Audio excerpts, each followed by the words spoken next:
Good afternoon. This is one of the most important chapters for you. Next to the entrepreneurship chapter is about the legal world, and this is called bonus chapter A, working within the legal environment. Chapter contents consist of the case for laws, tort law, legally protecting ideas, patents, copyrights, and trademarks, sales law, the Uniform Commercial Code, contract law, promoting fair and competitive business practices, laws to protect consumers, tax laws, bankruptcy laws, and last, deregulation versus regulation. Learning objectives. 1. Define business law. Distinguish between statutory and common law, and explain the role of administrative agencies. 2. Define tort law and explain the role of product liability in tort law. 3. Identify the purposes and conditions of patents, copyrights, and trademarks. 4. Describe warranties and negotiable instruments as covered in the Uniform Commercial Code. 5. List and describe the conditions necessary to make a legally enforceable contract and describe the possible consequences if such a contract is violated. 6. Summarize several laws that regulate competitive and protect consumers in the United States. 7. Explain the role of tax laws in generating income for the government and as a method of discouraging or encouraging certain behaviors among taxpayers. 8. Distinguish among the various types of bankruptcy as outlined by the Bankruptcy Code. And last, 9. Explain the role of deregulation as a tool to encourage competition. Okay, the case for laws. Judiciary. Judiciary is the concept of all of the different branches of government that oversee the legal system. And we use a court system to do that. The U.S. court system is designed in different levels, starting at the federal, state, and local levels, which can include city and counties, and in some cases, districts. We have different kinds of courts, types of courts, but primarily we have what's known as the trial courts, and they hear both criminal and civil law. But we'll get into that further. It's just not in one court they hear both, it's in two different courts. And then we have what's known as the appellate courts, and those are for rehearings, for when a person appeals and doesn't believe when they lost that case that it was the right decision made, and so they want to go back and ask for the hearing to be reheard on that case. Then we have what's known as types of laws, which fall into the different court types. We have criminal law, where there's physical harm, usually involving guns, drugs, alcohol, all kinds of illegal activities. And then, of course, that goes along with how it's investigated and how people are prosecuted when committing these kinds of crimes. And I need to use the word accused, allegedly accused. Really important to understand that concept, because even though you were told that you did something wrong, that's considered allegedly accused. So you're supposed to be innocent until proven guilty. That goes along with civil law, the same thing, but in this case, it has nothing to do with the direct physical harm of illegal activities. This is legal in the different sense. We're talking about marriage, personal injury, car accidents. This will go along when we get into warranties and injuries due to warranties. Those would go under civil law.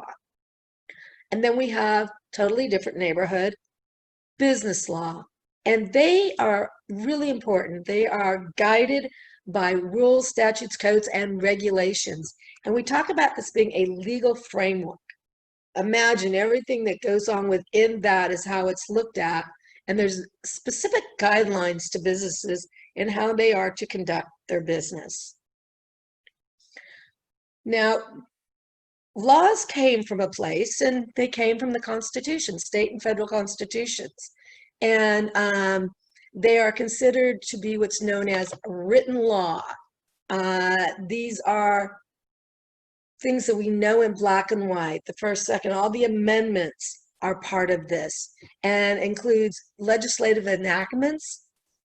We hear about all these coming out of the different state hearings, AB this, AB that, and then treaties, excuse me, when from the federal government.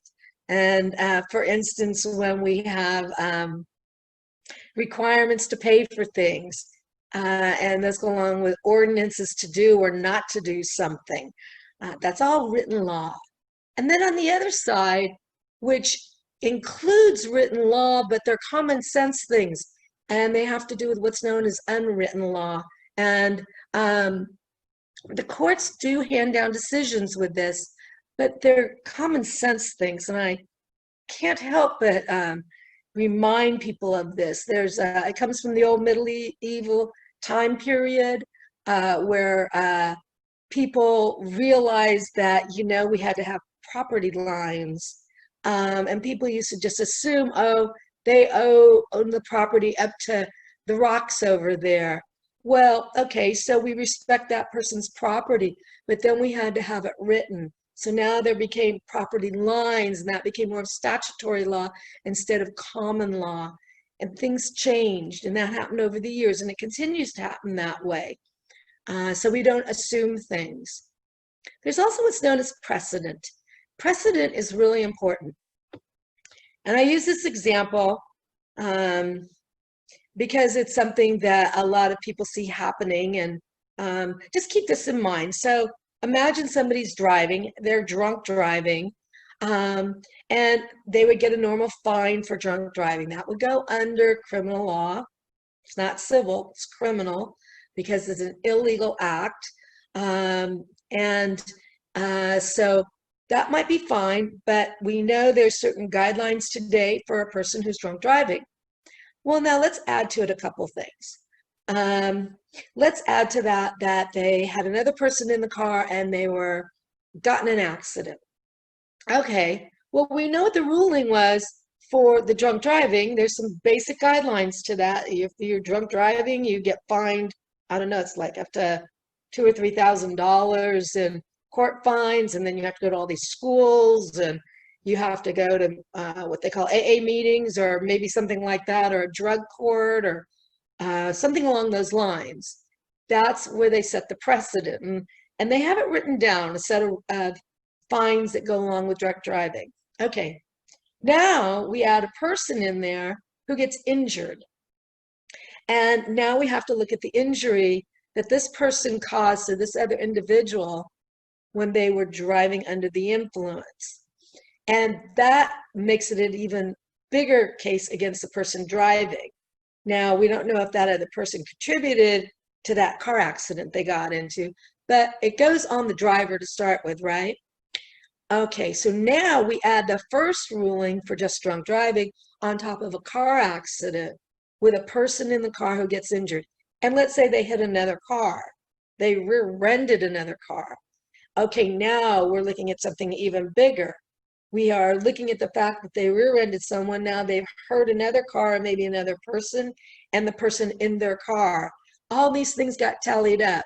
Okay, that information's known. It's now in the books. It's on the shelf. They have come down with some rulings on the second situation. Now we have another third situation come up that is identical to the second situation. And as a result, the courts and the lawyers for both sides, both the public defender and the DA, know that these were the guidelines that the judge came down with a ruling on for the second situation and could apply it to that third situation. There could be other circumstances involved, we don't know, but if there are, that could be added to this situation. And now we have a third situation where there's a new precedent of this kind of situation happening. That's what we're talking about here. Keep that in mind. You always want to go back and look at how other cases were handled if you have something come up, so that you have history on how the courts made decisions. Administrative agencies. All right, these are our state and federal organizations, institutions that handle power and pass rules and regulations within their areas of authority. So for instance, we have, well, they give examples there. Securities and Exchange Commission, very important, about how stocks and bonds are handled. Federal repeating there. Federal Communications Commission, we're talking about how the utilities and phone services are worked with. And it's handled differently in every state. Even though there's an overlying federal ruling, they will have state rulings within that state.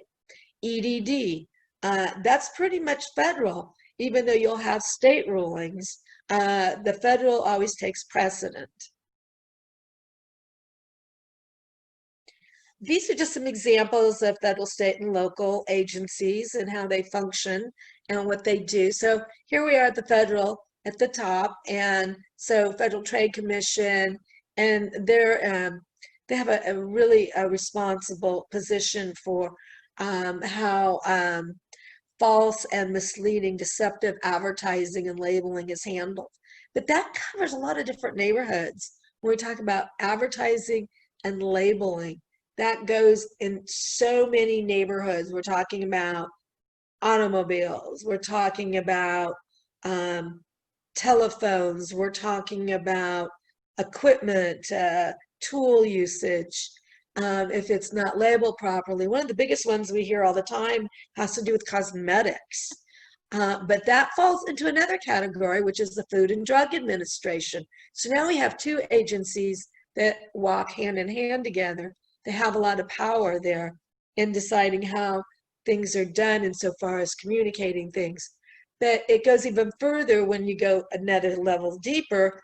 They get into the different products and activities, and they're really concerned about the consumer. So they want to make sure that there's no hazardous products and how products are labeled so you know what's in them, so you're warned, okay? And now that's a second level. The first level says, have they done it? The second level says, we'll look in detail in another sense. See how that works? Okay. Then we go to the state level. We come down a notch, and let's look at the public utility commissions.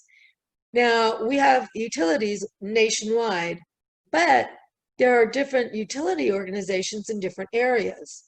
And there was one time where there was monopoly. AT&T, well, Pac Bell had to be broken down, and then AT&T started to do it.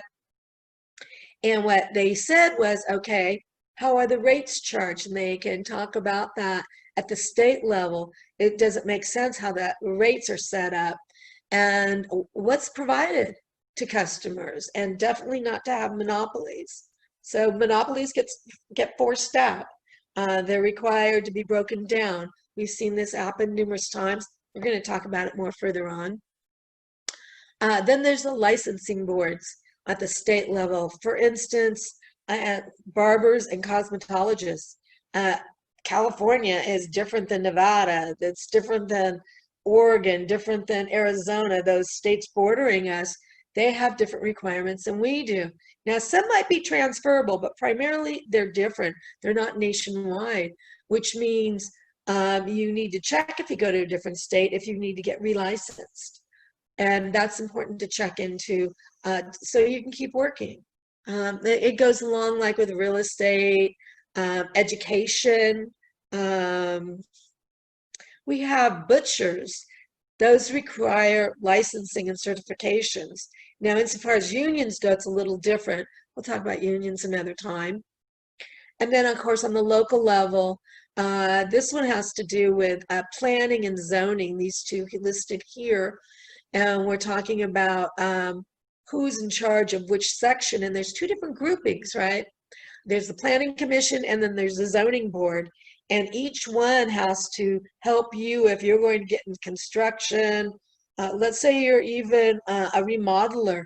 You have to know what the guidelines are for the planning of that area and for if it's in a properly zoned area, the work you're doing. And so you'll have to check with these different commissions. There are different boards to make sure you're in compliance.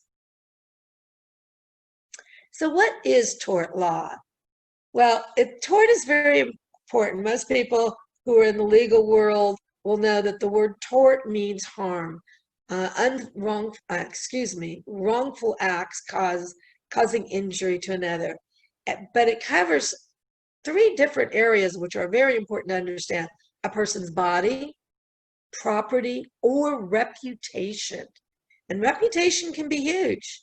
A lot of times it's hearsay, but a person's body, that covers all kinds of things, injuries. And then physical property, your land, your automobile, your business. Business goes hand in hand with reputation a lot of times. We have what's known are two different ways of harming. One is intentional. You go out and you do it on purpose. You smash somebody's car window in.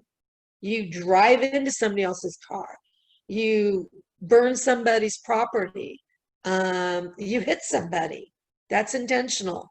Now, negligent is you didn't mean to do that. Here's a bad and definitely difficult situation, and I'll go back to the drunk driving one. You drank, you got into a car, and you hit somebody. In today's rulings, that is now considered intentional tort. You intentionally did it because you knew you were going to get under the influence and you would not have control of your driving properly. Now, negligence, on the other hand, let's say you're at somebody's home, they have a ceiling fan in, just looking at mine, and somebody walks under it and it falls off the ceiling. That is not intentional. It was an accident, okay? Something that you didn't expect to have happen.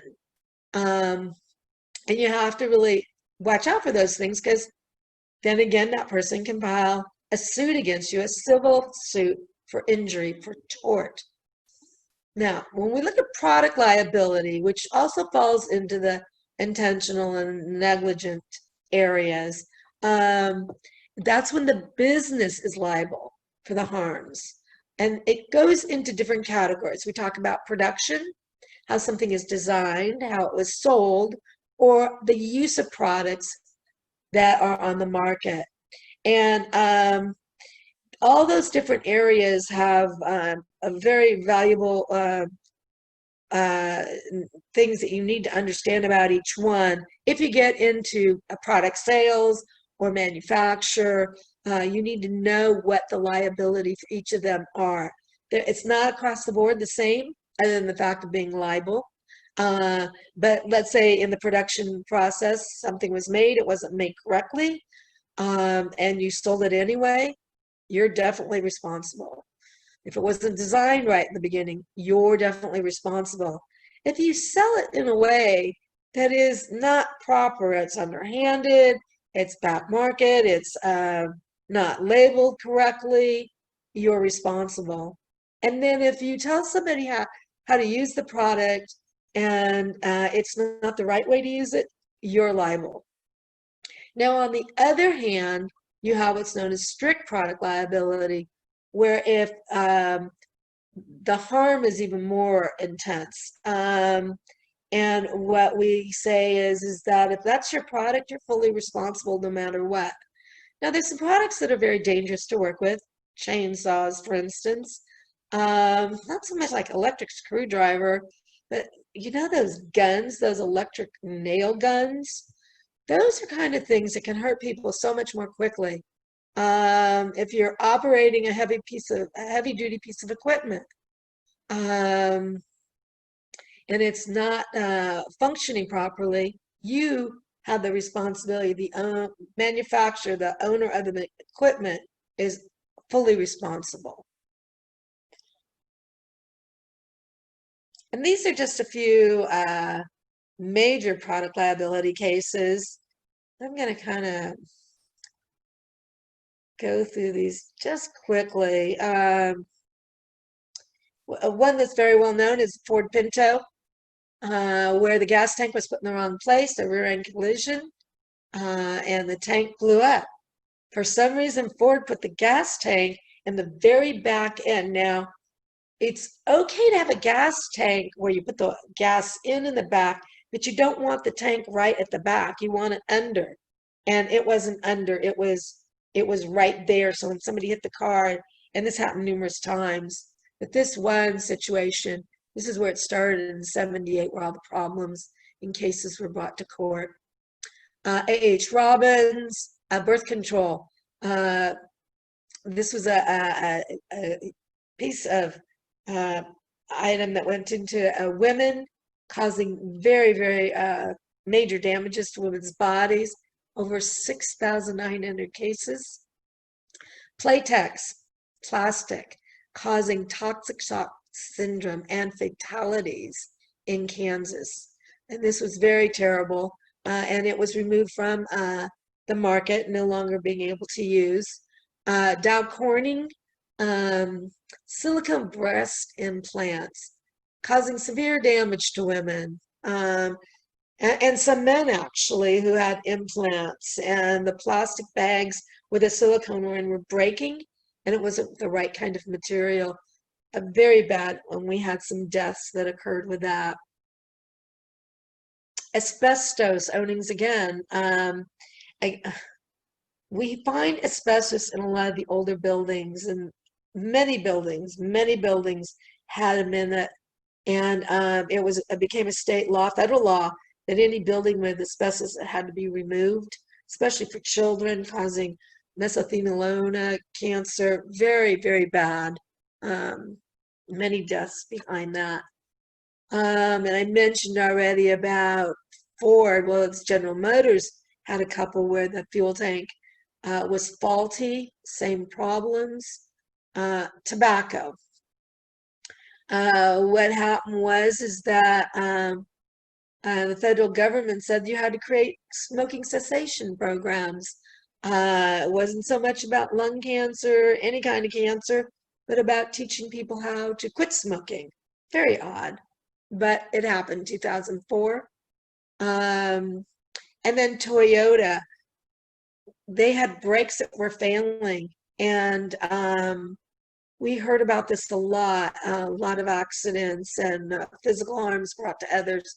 And if you look at these as we move along, the dollar values for cases got larger and larger and larger. The biggest one, let's say in 1999, 4.8 billion. We see that the dollar value has a lot to say in these kind of cases, and they keep getting higher and higher.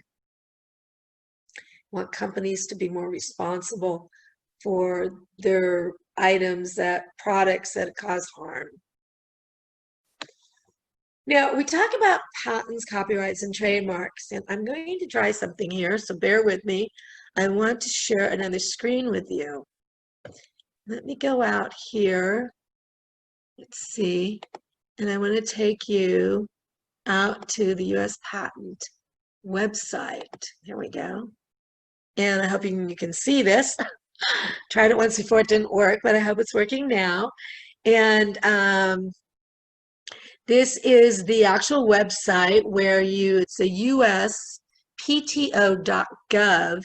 where you can sign up to file to get a patent or trademark, copyrights, logos, copyrighted, anything. Down here it has about artificial intelligence and expanding innovation. Sorry about that, my mouse. There are all different areas in here of information. Up here along the top border, here it is here, and let's see if I can get it to open up again. Under patents, how to get started. There are lots of fees, and you need to have a journal in history on patents. I don't know if I've actually mentioned this. I am a patented person, so I'm gonna stop sharing the screen for a moment. Maybe it'll let me do that. And you'll see me. So here is my patent that I received from the U.S. Department of Patents because I designed an ergonomic computer item, and it shows you that it's in my name, what the product is. Now, that isn't actually what it is. It's kind of an odd drawing of it, but what it is an ergonomics tray for moving servers, towers with computers with 2 fingers with no resistance, and it removes static and fire. There's certain materials, products that have to be made with this to make it work right, and that's how I got the patent. You can find me out there. Now, patents are only good for 20 years. And let me get back to my other screen here.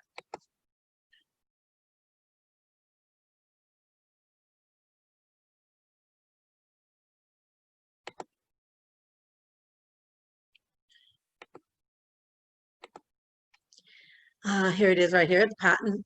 They're only good for 20 years. You have to pay for a maintenance fee, which is required every, I think it's every 4 or 5 years.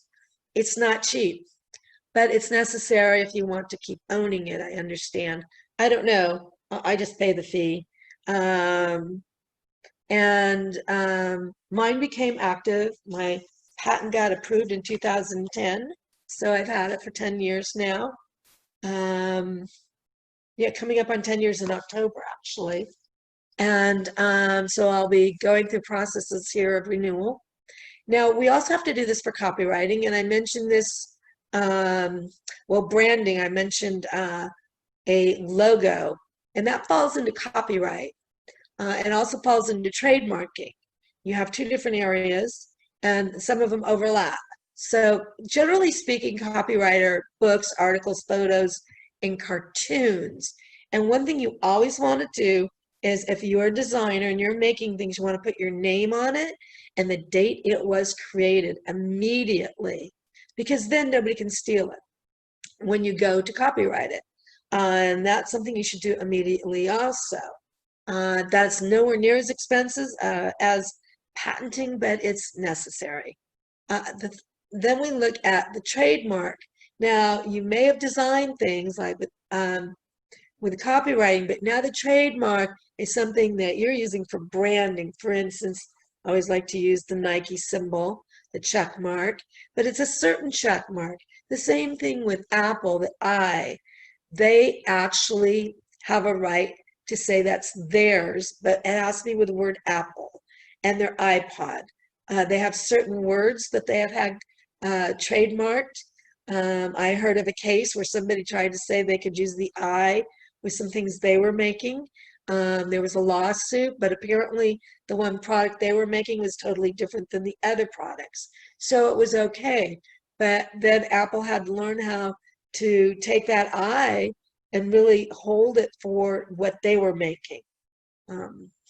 It's very important. You want your branding, your logos to be yours. Like McDonald's, the big M, the arches.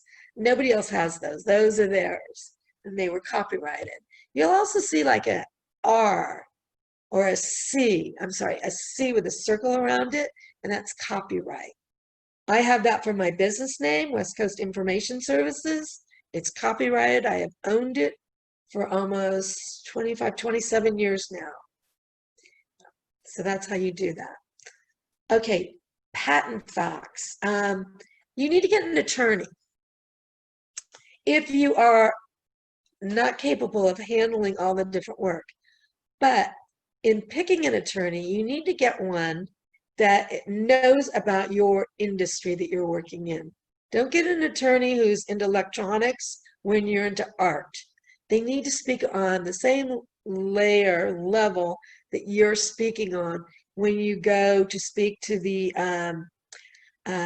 patent or copyright adjusters, the claims people who set up your paperwork for approval. Otherwise, you could have problems.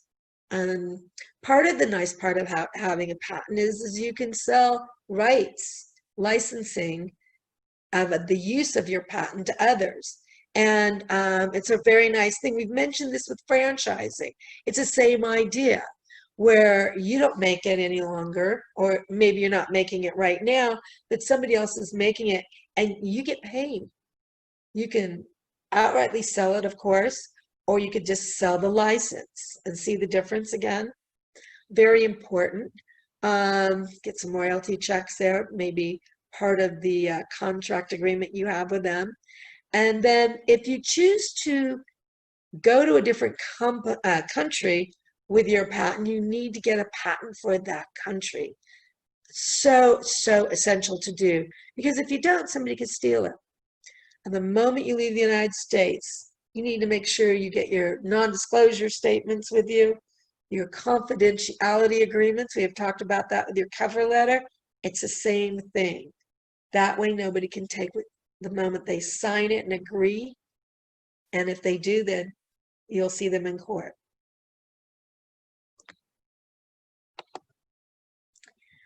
Uniform Commercial Code.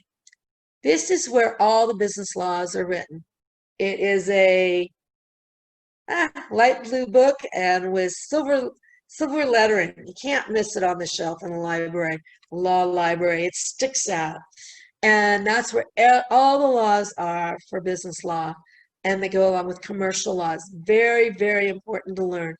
There are 12 articles in there that you have to know for your area of business. Now, you don't have to know all 12, but find out which one is in your category of area. Learn them so that you do what's appropriate for your business. Warranties. Now, I mentioned earlier that there are requirements by different manufacturers to follow. Now we have categories of those things for warranties where they have to cover an even deeper level of responsibility. Express warranties. Those are the ones that the buyer, the consumer, believes to be what will happen if something goes wrong. That says to them, we will take care of this if this happens. Need to know that. Then there's implied, and those are guarantees. They're legally imposed on the seller. That means if the seller sells it saying it's not what it is, then that comes back on the seller, not the manufacturer. So you have two different kinds. Then we can talk about being a full warranty or limited. There are times where when you're purchasing, you will see, oh, it's just got a 30-day warranty. Oh, a 60-day, a 90-day. Those are limited to time periods, but then you may be limited to the work that they will do. Maybe they'll only cover certain parts. Maybe if it's a software application, maybe they might, if you get back to them immediately upon a problem, help fix it or replace the application for you. But make sure you read the detail. Always look, I'm looking around for something for labels with a warranty on it.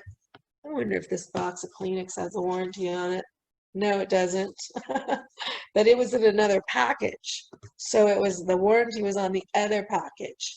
Oh no, I know. It was in the opening and it's gone. I already threw it away. But you need to look at the detail to know what is and what is not covered. Negotiable instruments. Now I'm going to take you to a place that may not be totally familiar to you, but it's check writing. And check writing is the first form of contracts that you may become familiar with. If you write a check, that's saying you're going to be paying for something. So let's look at this. These are the conditions for negotiable instruments, and they must be adhered to. Must be written and signed by the maker or the drawer. Well, the maker is the person who's writing it out, who's going to be giving it to somebody who's going to withdraw money. And this is an old English term. It's the drawer, pulling the drawer out, the drawer, they're withdrawing, okay? Must be made payable on demand or at a certain time. Well, a check has the date on it. The moment you put that date on it, unless you put a date in the future, that's the date it's got to be paid. It may even be a certain time period, or maybe during a certain hour of the day that you can only get something. And then must be made payable to the bearer. The person who received it, that is the bearer, receipt of that check. Now, if it goes to somebody else and it's not made out to them, they can't cash it, right? Okay. And then must have contain an unconditional promise to pay specified amount. So you write out how much your check is for. So let's say you are paying the roofer named John Doe $5,000 to replace your roof tile. That's not the tile itself. Well, yes, that would include the tile. And that means including paying his employees for doing the work. Okay, you say you will pay them on a specified date when the work is completed. That's basic. Here's the check. And the check has that date of completion date. That's the basic way of doing it. Now, a lot of us talk about plastic. The moment you take your credit card, your plastic debit card, and you put it into a machine for it to withdraw money, you need to make sure there's money in there because you have promised now to pay somebody some money the moment you put that in. Otherwise, you're going to get charged with fees for not being able to cover that check. Or maybe even that other person might get fees for not just the check, the debit card, not having the cash in there. Need to pay attention to that. So let's move on to what's known as contracts. Now, contracts, once they are written in black and white, or blue and white, whatever the paper and ink color are usually between two or more people or parties. And it is totally enforceable once it is in writing. So make sure you know what you're saying when you put it down on paper. And then the contract law says that it will be acceptable. It's an enforceable agreement. Let's look at what's involved in that agreement. Number one, an offer is made. Let's say you're talking to somebody. This is what makes it legally binding. And you write it down, and an offer is made to another person. So you write down to this person, I would like you to replace the roof, the tile on my roof, let's say, the tile on my roof. That other person says, oh, that sounds good. I'd like to do that with you. Yes. The moment they say yes, there's a voluntary acceptance of the offer. So-and-so, the person who's making the offer says, okay, John Doe, I would like to do business with you to replace the tile on my roof. See how that's going? It's being written out. Okay, then both parties decide on what's going to be given in exchange for the work done. It's called give consideration, something of value. Normally for us, it's money, a monetary value. In the olden days, it could have been a goat. It could have been an old car. Who knows what? They didn't always have money. It could have been horses. It could have been anything other than an actual cash value. But it made sense to the person receiving it because it was of value to them. Now, both parties in this conversation have to be competent. If one or both are under the influence of anything, the contract is null and void. And that can be very difficult if you both write it and it's in writing. It's one party against the other, but it can be made null and void if it's found out that one or the other is under the influence of something. It has to cover a legal act. A legal act. Let me repeat that. Not an illegal act, a legal act. If it's an illegal act, it will not be considered a legally binding contract.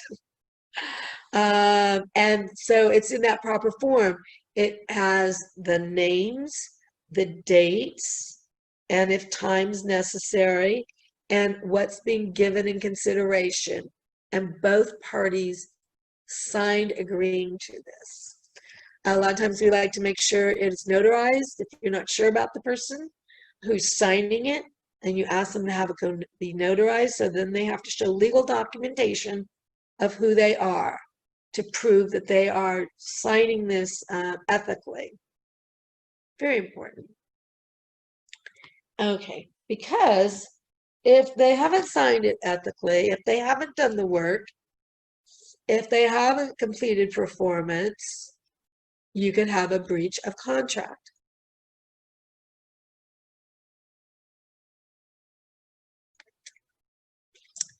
And a breach occurs because somebody failed to comply with the terms of the contract. These kind of things happen. We see it happen a lot. But what happens after the breach are the following three things that can occur. One, specific performance. It could be that the person that owns the contract, the maker, says, okay, this is what I want you to do because you didn't do it the way we thought you were going to do it, and agrees upon that. But then let's say, for instance, there's damages. Now the maker says to the drawer or the person doing the work, you caused a lot of damages here. You need to pay for those damages, which now may even make the contract null and void, because if the damages are substantial, maybe even the full value of the project, then you've just had somebody do work for nothing, which you may say, I don't want you here because you do bad work. And you may discharge them of their obligation to complete. Now, if you discharge them of their obligation to complete, that means you need to do it in writing, but you're not going to be paying them anymore. They're not going to be receiving anything from you, because now you're going to have to pay somebody else to not only clean that up, but do the work. This may take you to another situation where you may have to file a claim against them in a court of law. Usually it's in a small claims court because it's under $25,000. We're just talking about $5,000. But if the value of the case is over $25,001, believe it or not, it's $1, then it goes to the superior courts, instead of the small claims. History of antitrust legislation. Now, antitrust is really important to understand because it started back in the 1800s, where there were problems and they had to look at how certain things shouldn't be done.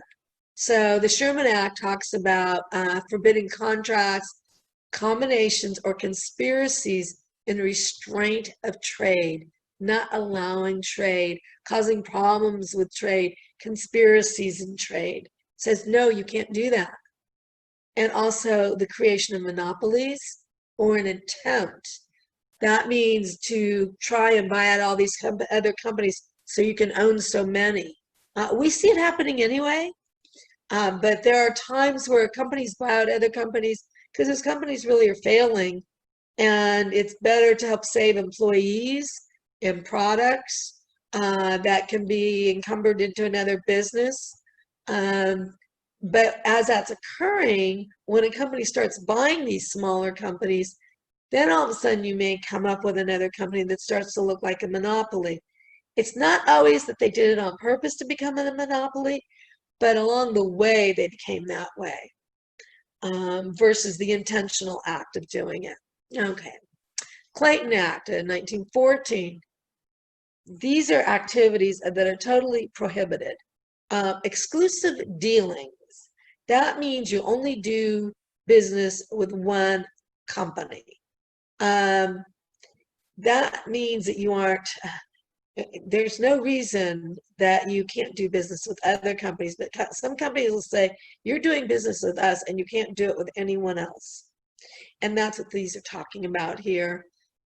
Tying contracts, somewhat similar, but what they're saying is that even more so, if you do business with them, we won't do business with you.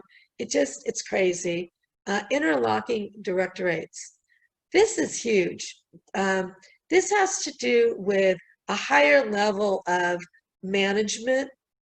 And management says, well, we're going to do business with you because we know that you have certain products only we can use. And so we're not going to use anybody else. Now, you can make that choice, but if your company gets stuck and this other company says, well, you're only able to do business with us, then that's not right.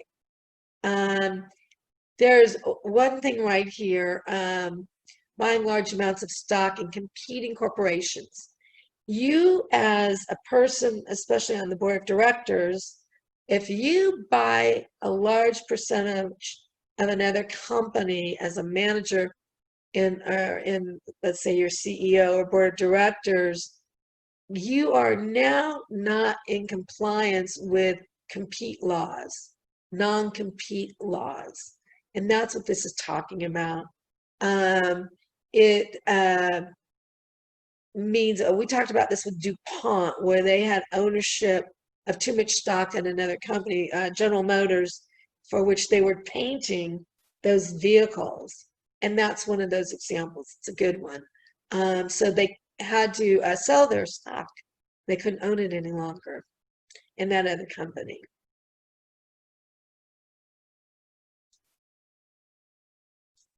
Let me go back here for a moment and explain something else.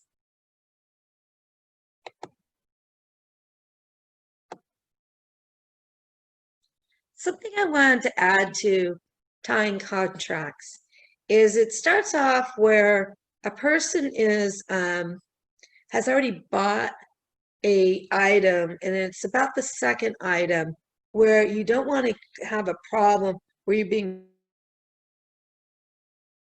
forced to buy it when you've already purchased the first one, and that's where it is. That's prohibited.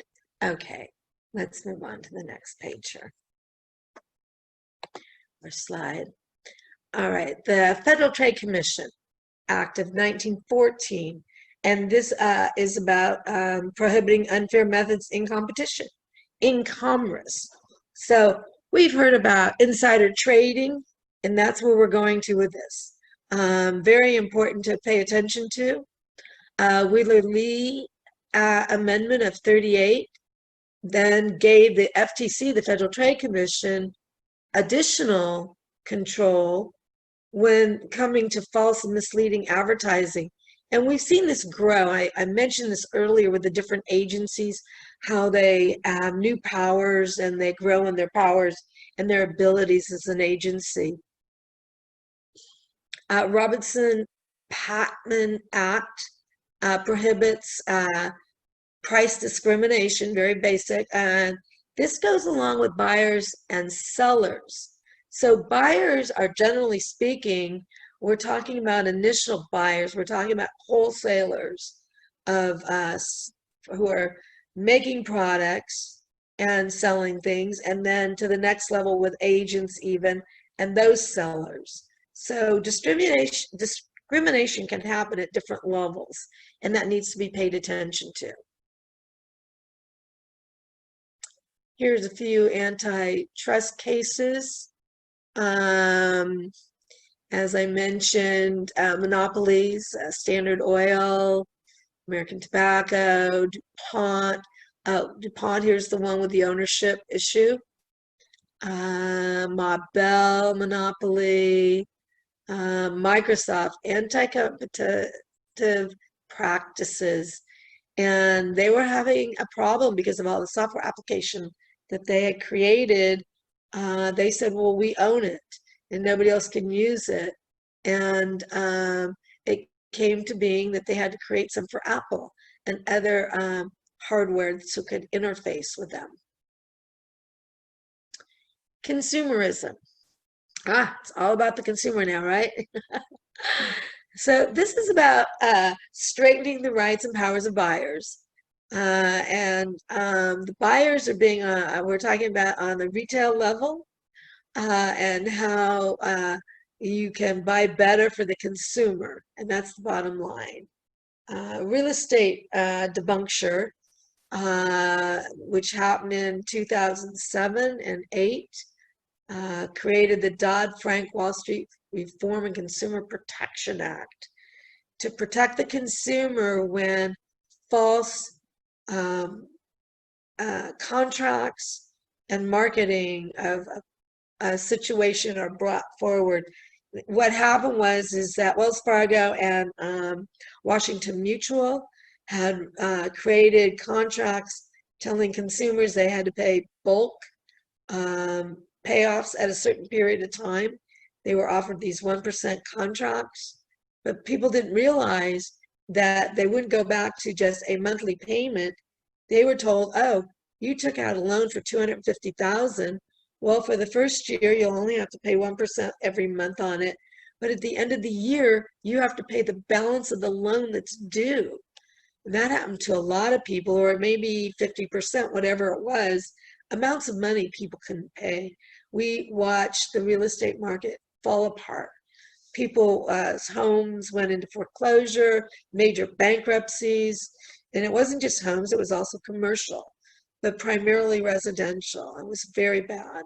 It also happened around the same time when the Consumer Financial Protection Bureau was created, and this also went along with the debunkture of the banking industry in Iceland, and the banks fell apart with the insurance companies.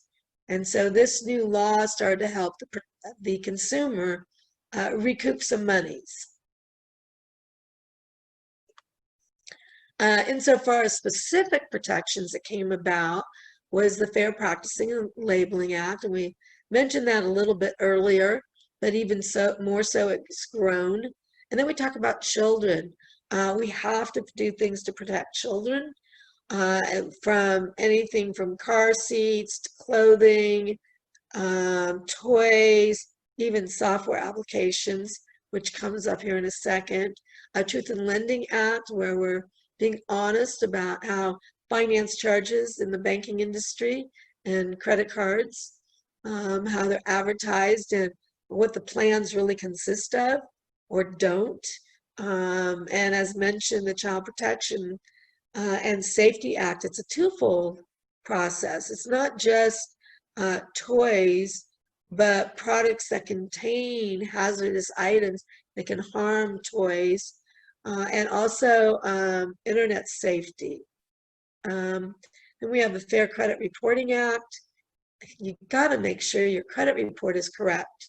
If people are posting things that aren't true, you will have very bad credit and you won't be able to get loans. So they came to learn that they needed to have ways. You have to prove things at times. It's usually not that difficult.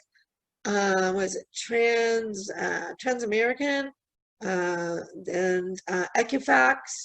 I think there's a third one that are known for doing the major credit reports. And then consumer product safety, which is an always growing industry for making sure people are not injured, that products are safe, that there's standards for those products, a baseline for safety. Magnuson Moss warranty was about consumer product warranties, how they're interpreted. You see the detail, but a lot of times it used to be a lot of loopholes that favored the manufacturers and not the consumer, and that had to be changed to be right for the consumer. Alcohol labeling, huge. There are so many other things other than alcohol that have some alcohol in them, and you need to know that. Mouthwash. Many people may not know this, but if you are into cooking, there are some products that you use for flavoring that have alcohol in them. Unless you read the label, you won't know that. Unless you know the herb consistency, you may not understand that it's actually an alcohol that's in there. I want to say one is it's anisette, which is actually a licorice flavoring that's actually alcohol based. You need to know that. Very interesting. Not common to most people.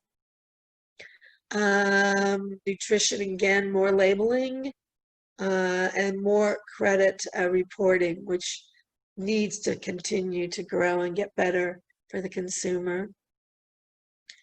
Oh, here it is, the online privacy for children. to make sure they're covered, age 13. I think it may be now down to age 10. More children are on the computer more and more, and they need protection from all kinds of predators out there, so that they never come in contact with them, or minimally, if at all. And then country of origin, where food is made. Some people, food is made differently in different countries. When I say made, it's really about how animals are killed also, or processes in different kitchens. May be very different than what you're used to in the United States, which may change the consistency or substance of what you're eating. And you need to, at times, know these things. We see this labeling. There's the R and the U on food. That has to do with being kosherized. Those are the ones that stick out. Sometimes it says made in India food, which would be more to the meats. And that has to do with how, for instance, red meats are killed. And if they are in kosherized kitchens or along those lines, different people have food requirements on how their food has been processed. We need to respect that. It's very essential for different individuals, religious backgrounds. They only eat certain food products. So it was asked that where that food came from and how it was processed is labeled now, which is very good to do. Some water here. And then more about credit cards. Making sure that there are fair practices with them so the customer is not taken advantage of. We're watching right now during the pandemic how credit card companies are being really fair. They have reduced interest rates. They have reduced payment amounts required. It's wonderful, and I hope they continue to do that even when we slow down here. Taxes, taxes, taxes. I was raised in a world of taxes. And I may not have mentioned this. My father was a tax attorney. I worked for my dad for 23 years. So I spent a lot of time doing taxes. And this is huge. And this is something I think is very interesting we'll talk about for a moment. But every different level of government has to get paid, and the only way they get paid are through taxation in different areas, whether it be taxation for gasoline, property, plastic, because everything has to be handled somewhere down the line, and there's always an agency to take care of it. And so that agency has to be paid for. So there's taxes that go along for paying for that agency. And the ones we're really familiar with are forms of income tax. Income tax actually helps pay the IRS and EDD, unemployment, which also gets paid for by employers. Different sources of income go to pay these different taxes or fees. Property taxes don't just pay for ownership of property, they pay for the streets, they pay for the lighting, in some cases the maintenance of the streets. You see the street cleaners come along, that's paid by your city or your county or your unincorporated area, and that comes out of property taxes. Sales tax, when you buy something, different counties have different level of sales tax. This one I find very interesting, the excise tax. These are for unusual items. For instance, alcohol, tobacco, gun sales, they all go under excise tax. Bankruptcy, ugh, sad neighborhood, yes. So when a business starts to fall apart and they don't have the finances to keep it going, and to pay their bills, now they need help. And again, I'm going to share my screen with you. Let's see if I can find this for you. Back here. And this is the location where you start your process for filing for bankruptcy. The U.S. bankruptcy courts. And there's all kinds of information here. You can learn about the fees. You can learn about, my mouse somehow disappears when I go out here. And here are the different courts, types of cases, educational resources, learning about it.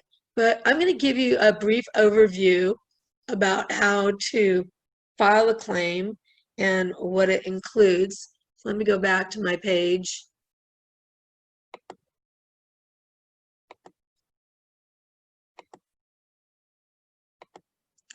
And there are 3 different kinds of bankruptcies, which can be either voluntary or involuntary.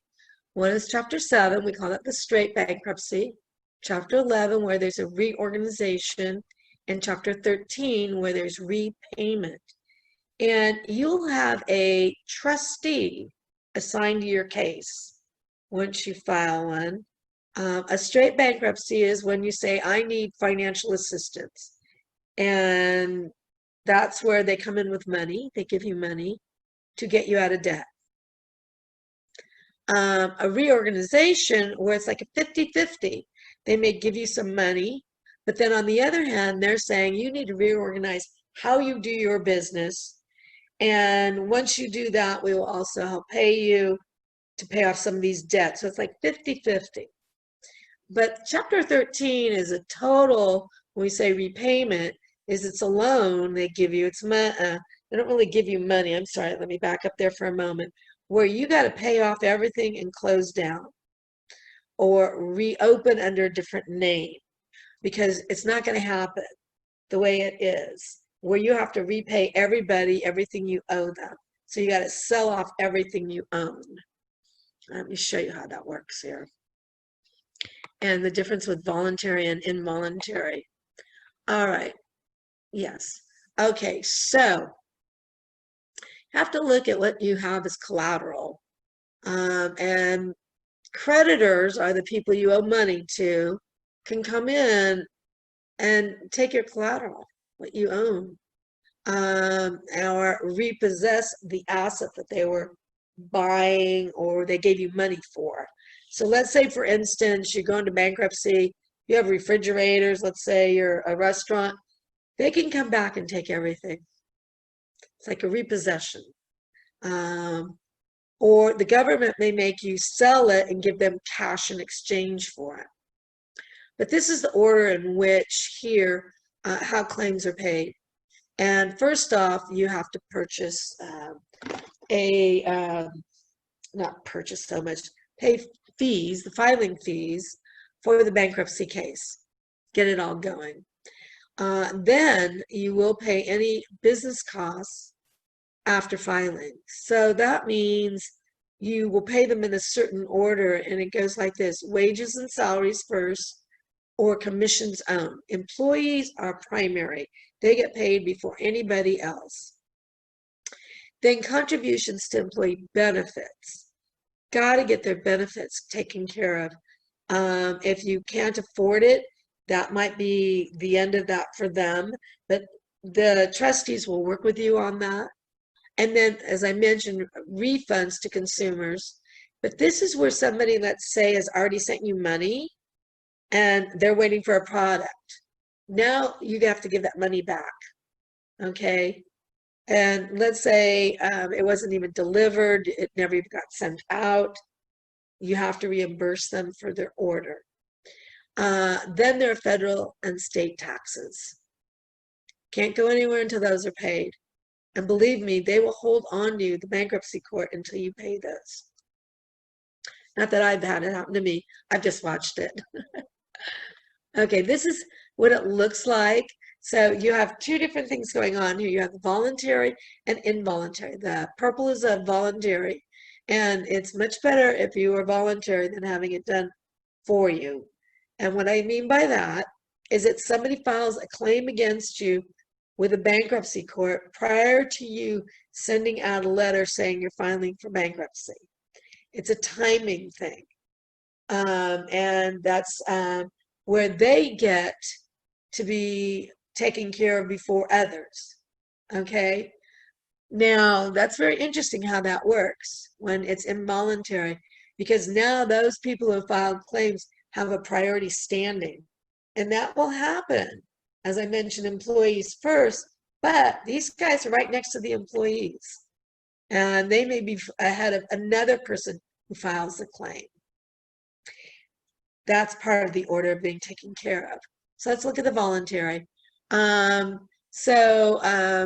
a trustee who is placed with the person who's having problems, the bankruptcy, and that trustee will actually walk you through the conversion process of your assets to cash, and then how to pay the priority claims. As I noted, there's an order.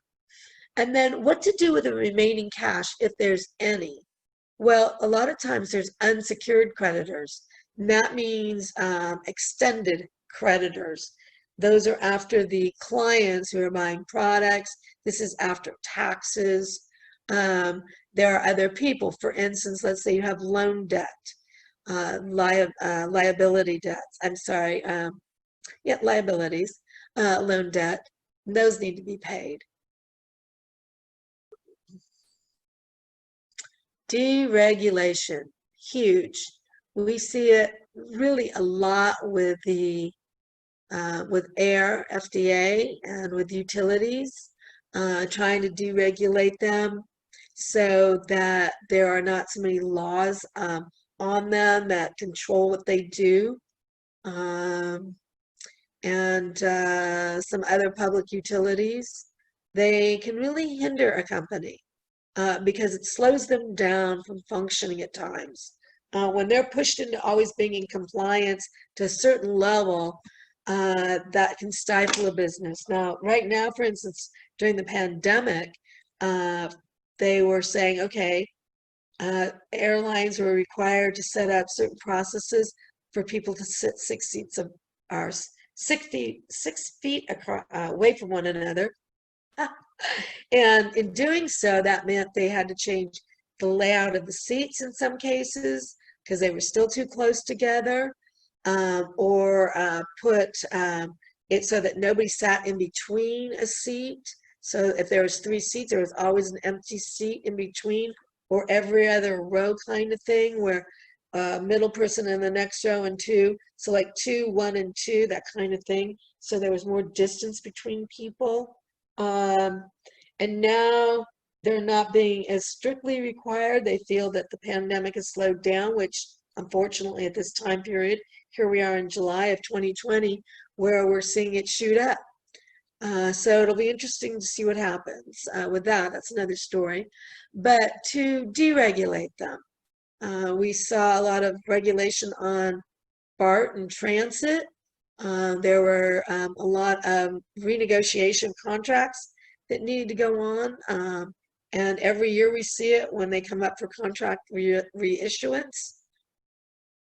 It's huge. Then in commerce, patient protection, Affordable Care Act. And this is what's been really looked at a lot right now. There's a lot of issues behind medical coverage. The Obamacare has been realigned, and it's right now people are saying, don't change my medical, I don't want to lose it, which they feel that might happen during this major period in health issues with COVID-19.